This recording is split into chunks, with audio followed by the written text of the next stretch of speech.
région camerounaise du Mongo est une vallée verdoyante, fief de villes agricoles telles que Djombe et Penja. Depuis plusieurs générations, cette communauté s'enrichit de ces terres volcaniques propices à la culture.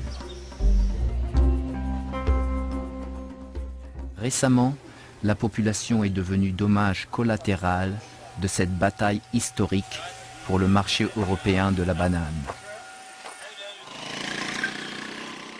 Une grande multinationale a ouvert boutique dans la vallée et inexorablement exploite les ressources à la fois naturelles et humaines, asphyxiant peu à peu l'économie locale et la vie de milliers de résidents au sein de la communauté agricole.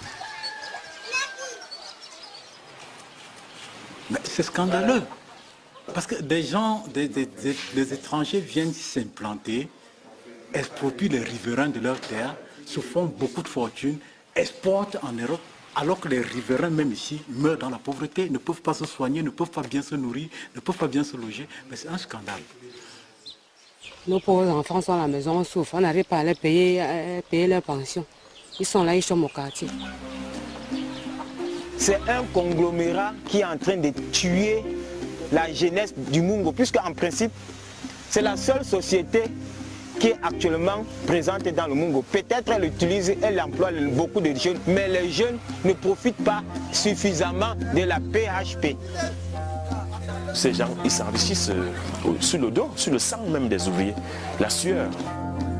En fait, c'est l'esclavage. Vous imaginez que dans cette structure, il y a des gens qui touchent moins du SMIC. Vous voyez ce que ça donne? Moralement, vous savez que ça traumatise. L'homme peut se pendre pour ça.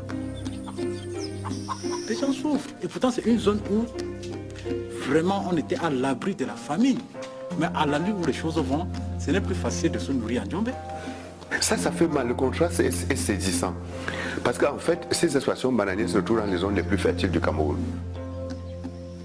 On mène une vie en envers à Djombe, qui naturellement est bénie par son sol riche, mais qui a la population pauvre.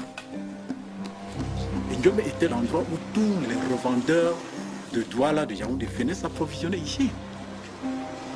La PHP veut maintenant tout le terrain. Il ne veut pas voir quelqu'un à côté de lui avec le terrain. Donc ils ont une mission, pays sous-développés qui ne regardent pas leurs intérêts, ramasser le maximum possible. On ne fait pas la guerre avec les gens. C'est de nous remettre ce que nous demandons, ce qui nous appartient. Ce qui nous appartient, il faut qu'ils nous remettent cela. Ah oui.